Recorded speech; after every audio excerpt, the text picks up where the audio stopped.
എല്ലാവർക്കും എൻ്റെ ഇന്നത്തെ പുതിയൊരു വീഡിയോയിലേക്ക് സ്വാഗതം. ഞാനിന്ന് ക്ലീനിങ് വീഡിയോ ആയിട്ടാണ് വന്നത്. ഇന്ന് ഫുഡും കാര്യങ്ങളൊന്നുമില്ല, 2 ദിവസമായിട്ട് ഇവിടെ തുറയൊന്നുമില്ല. അപ്പം ഞാൻ 2-3 ദിവസം മുന്നേ ഫുഡ് ഉണ്ടാക്കുന്ന സമയത്ത് ഞാൻ അടുക്കളയിൽ നിന്നാണ് ഫുഡ് ഉണ്ടാക്കിയത്. അപ്പോൾ ഞാൻ വിചാരിച്ച് ക്ലീനിങ്ങും കാര്യങ്ങളും അതിൻ്റെ കൂട്ടത്തിൽ എനിക്കങ്ങ് നടക്കും. പക്ഷെ ഞാൻ ഒറ്റക്കായതുകൊണ്ടും ഒരുപാട് ഐറ്റംസ് ഓർഡർ ഉള്ളത് കൊണ്ടും എനിക്ക് ഒറ്റക്ക് പറ്റിയില്ല. ഞാനങ്ങ് ഞേന്ന് പോയ ഒരു ദിവസേനു. രാത്രി ഒരു 10 മണിക്ക് അങ്ങനെ അടുക്കളയിൽ ഇറങ്ങിയിട്ട് 1:30-2 മണിയായിക്ക് ക്ലീനിങ്ങും കാര്യങ്ങളെല്ലാം കഴിയുമ്പോഴത്തേക്ക്. അപ്പോൾ ഞാൻ വെറുതെ ഇങ്ങനെ മനസ്സിൽ പറഞ്ഞു, ഇനി നോമ്പ് കഴിയുന്നത് വരെ ഓർഡർ എടുക്കണ്ടെന്ന് വെച്ചാലോ, ഇങ്ങനെയല്ലേ ഉള്ളത്. ഇനിയിപ്പോൾ ഒരു 10-20 കഴിഞ്ഞല്ലോ.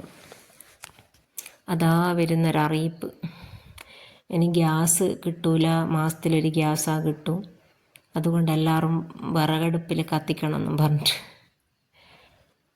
തെങ്ങും വന്ന് വീന്നോ പറഞ്ഞിക്കാനല്ലോ എനിക്കും പോണ്ടേ അങ്ങോട്ടേക്ക്. ഞാൻ അതേ ഒരവസ്ഥയായത്. അല്ലെങ്കിൽ തന്നെ ഞാൻ എന്ത് തുടങ്ങിയാലും അതിന് വലിയൊരു ആയുസൊന്നും ഉണ്ടാവില്ല, അത് പെട്ടെന്ന് ഫ്ലോപ്പാവും. ഇതും ഞാൻ അതുപോലെ കണക്കാക്കുന്നു. പക്ഷെ എനിക്ക് വിറകടുപ്പും ഒരുപാട് വിറകും വലിയ പറമ്പും എല്ലാം ഉണ്ട്. ഇതൊന്നും ഇല്ലാണ്ട് ഗ്യാസ് അടുപ്പ് മാത്രം ശരണം എന്നും പറഞ്ഞ് ജീവിക്കുന്ന ഒരവസ്ഥ എനിക്ക് ഭയങ്കര ബേജാറാവുന്നു. എന്താക്കൂ, ഹോസ്റ്റലിൽ നിൽക്കുന്നവരോ മറ്റേ ഫ്ലാറ്റിൽ നിൽക്കുന്നവരെല്ലാം എന്താക്കുമോ എന്ന് ആലോചിച്ചിട്ട് എനിക്ക് ഭയങ്കര ടെൻഷൻ. 2 നേരം ഞണ്ണണ്ടേ, ബാക്കിയെല്ലാം നമുക്ക് എന്തും ചെയ്യാം.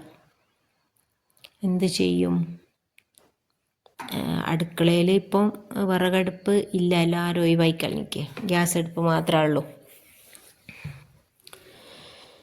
അപ്പം ഗ്യാസ് അടുപ്പ് മാത്രം കൊണ്ട് കഴിയുന്നവർ എന്താ ചെയ്യുന്നതെന്ന് ആരെങ്കിലും ഈ വീഡിയോ കാണുന്നുണ്ടോ ഒന്ന് അറിയിക്കട്ടോ. എന്നെ കൊണ്ടൊന്നും ചെയ്യാനൊന്നും പറ്റില്ല, എന്നാലും ഒരു സമാധാനത്തിന്. പിന്നെ എല്ലാവരും പെരുന്നാൾ ഡ്രസ്സും എല്ലാം എടുത്ത് എല്ലാം ഒരുങ്ങിയിട്ടുണ്ടാവും എന്ന് വിചാരിക്കുന്നു. നോമ്പ് 24 തുറന്ന് ഇനി 5 നോമ്പുണ്ടാവും. ഇനി അല്ലേ ഒരു 6 നോമ്പും കൂടെ ഉണ്ടാവും. പണ്ട് കാലത്ത് ഉറുദിക്ക് പോക്കുണ്ടേനും, കുത്തുബ കേൾക്കാൻ പോക്കുണ്ടേനും, പ്രസംഗം ഉണ്ടാവലുണ്ടേനും. ഇപ്പോൾ അല്ല ചെറിയ പ്രായത്തിൽ, ഇപ്പം പ്രായം കൂടുന്നതിനനുസരിച്ചിട്ട് പ്രാരാബ്ദങ്ങൾ കൂടിക്കൂടി വന്ന് ഇപ്പോൾ ഉറുദിയും ഇല്ല, കുത്തുബയും ഇല്ല. എത്രയോ ഉണ്ട് പള്ളീൻ്റെ അടുത്തുള്ള പുരയിലെല്ലാം പോയിട്ട് നിസ്കരിച്ചിട്ട് ഉറുദിയെല്ലാം കേട്ട്. ആദ്യം കുത്തുബ കേൾക്കുക, അവിടെ നിൽക്കും. കുത്തുബ കഴിഞ്ഞാൽ എവിടെന്നെങ്കിലും നിസ്കരിച്ച് ഉറുദി കേട്ട് അസർ അങ്ങനെ ആവുമ്പോൾ സമയത്താണ് വരിക. ഇപ്പം അതൊന്നുമില്ല. ഇപ്പം നോമ്പ് എത്ര പെട്ടെന്നാണ് കഴിഞ്ഞ് പോകുന്നത്. ഒരാഴ്ച ആയ പോലെയല്ലേ ഉള്ളത്. ചില സമയത്ത് വിചാരിക്കും ഇനിയൊന്നും ഉണ്ടാവില്ലേ, പണ്ടത്തെ ആ ഒരു ശക്തിയും കാര്യമൊന്നും റമദാനൊന്നും എനിക്ക് കിട്ടൂലേ എന്നിങ്ങനെ ആലോചിച്ചു. എല്ലാം കഴിഞ്ഞു പോയോ.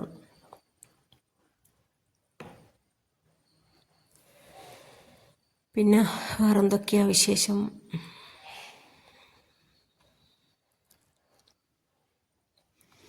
ഞാൻ പെരുന്നാൾ ഡ്രസ്സ് എടുത്തിക്കില്ല, എനിക്കൊരു ഗിഫ്റ്റ് കിട്ടിക്കേനു.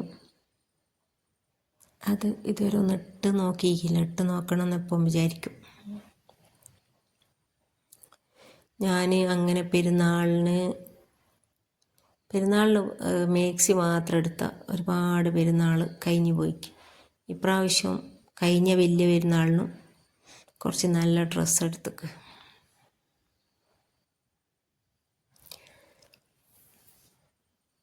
മംഗലം കഴിക്കുന്നതിൻ്റെ മുന്നേ പാവാടയും കുപ്പായെല്ലാം എടുക്കും. മംഗലം കഴിച്ചവരെയൊന്നും പിന്നെ വലിയ ഇങ്ങനെ ഡ്രസ്സൊന്നും കിട്ടിയില്ല. എപ്പോഴെങ്കിലും ഒരു മേക്സി കിട്ടിയാൽ കിട്ടി, അത്രയേ ഉണ്ടാവുള്ളൂ.